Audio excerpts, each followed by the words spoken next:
You're welcome back to the program. You're still watching the Afia Morning Weekend Show. Like I said, we have a lot of amazing guests today, and we've just been joined by Charles Onyabo. I mean, if you know anything about music, if you like this, the Onyabo name is already like a household name. But unfortunately, for some of you that don't know good things, I don't necessarily know it, but we've just been joined by Charles Onyabo, who's a musical genius, and we're going to be talking about music, legacy, and crafting a creative path. Good morning, sir. How are you doing? Good morning, sir. Good morning. Welcome to the show. Welcome to the show. Welcome to the show. I mean, let's talk a bit about. Obviously, you were born into music. You were born into music, and let's talk about how was growing up for you. Like, when you're watching your dad who did music excellently. How was growing up for you like? Well, for me it was like a norm. Like I didn't know how big it was. It was like a normal thing.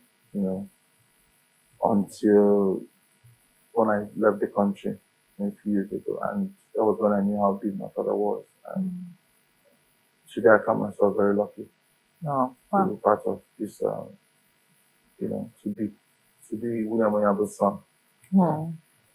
What would you say? Sorry, but what would you say is like the major reason why we don't celebrate our own here? We just had a conversation we just had. We talked about the region and the kind of lights that people paint our region and all of that. But you hear of William Onyaboh, we just okay, but we don't know how big of a deal. There are documentaries that were done on him, covers, amazing things abroad. Like he's a big deal there, but here it's just okay.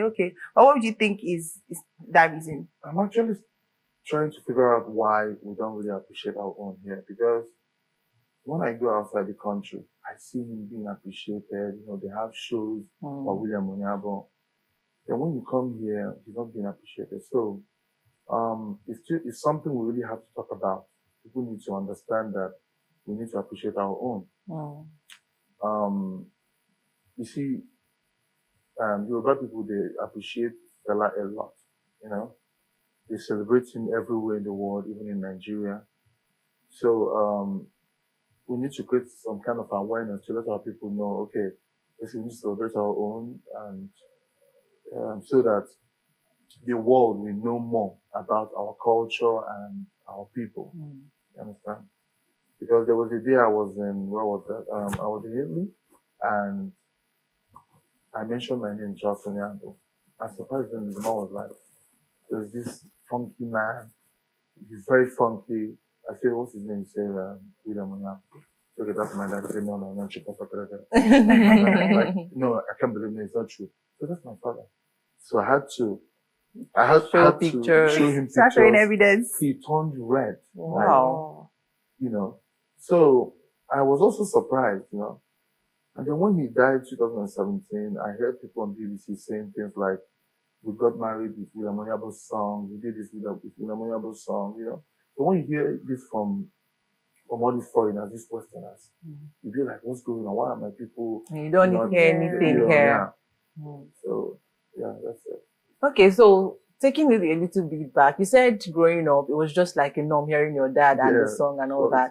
So then when you traveled was when it dawned on you. So what was your career path? Like, what did you have in mind before that? Because obviously from what you said, music wasn't really a plan for you. So at that particular time, what now changed your mind to pursue music?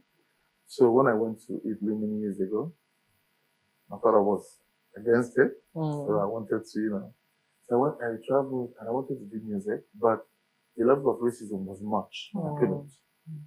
So I had to hustle, make I get money now, that's hustle. Then for me, I was like, okay, I just forgot about music. But at home, I used to sing. My girl would be telling me, oh, you should do music, blah, blah, blah. But I've always ignored it. Until 2017, he died, and people were asking questions. How come nobody in the family is doing something about his music, his legacy, stuff like that? So for me, it wasn't really a big deal for me. My younger brother, he's also a singer. He's a gospel singer. Can check him out. So 2020, when COVID happened, so we were on lockdown, and ambulances come near my home to pick dead people. People were dying. that was when I started thinking, what if I die now? What's my the regret? And music was one of those things. That was when I decided to just do one song, make a video, and release it. Just to be okay with myself. That was how I wrote my first song, They Can't Pull Us Down. Made the video in my compound. I invited my friends for lunch. It was illegal by then because of COVID. COVID, They came, we just shot the video and I released it.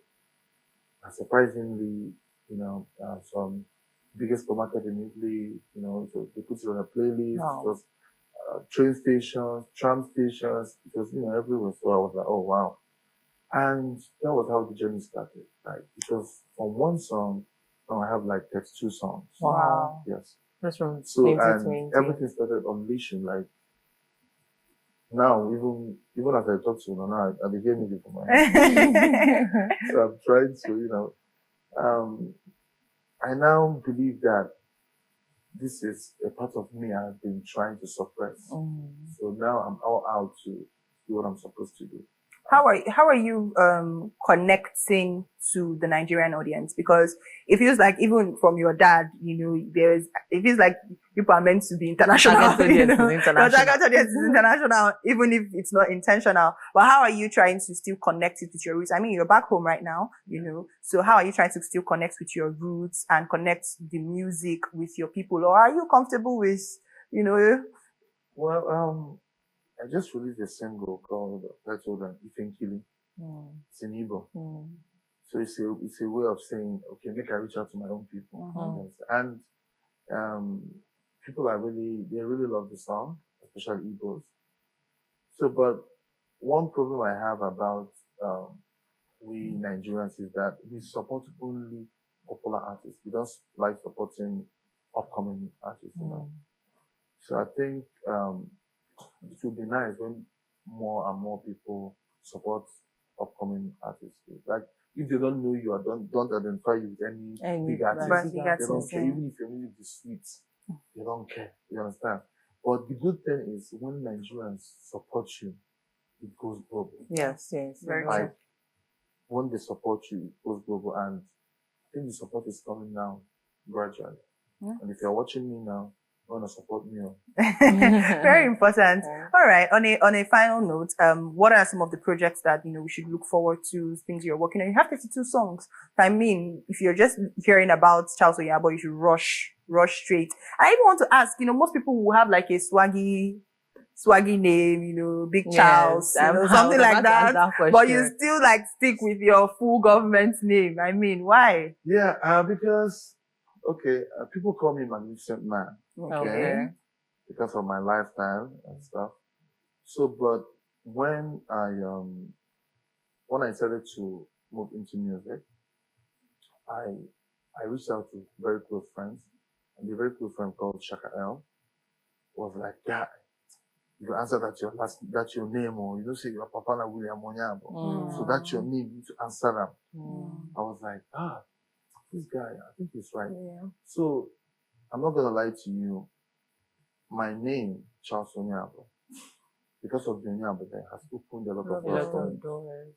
So I don't regret having sticking to my real name. Yeah. Right. So in addition to that, do you intentionally uphold your father's legacy in your music, or you try to like spice it up and shift and do your own particular style, or you intentionally try to infuse your dad's style as well? Well, that's me.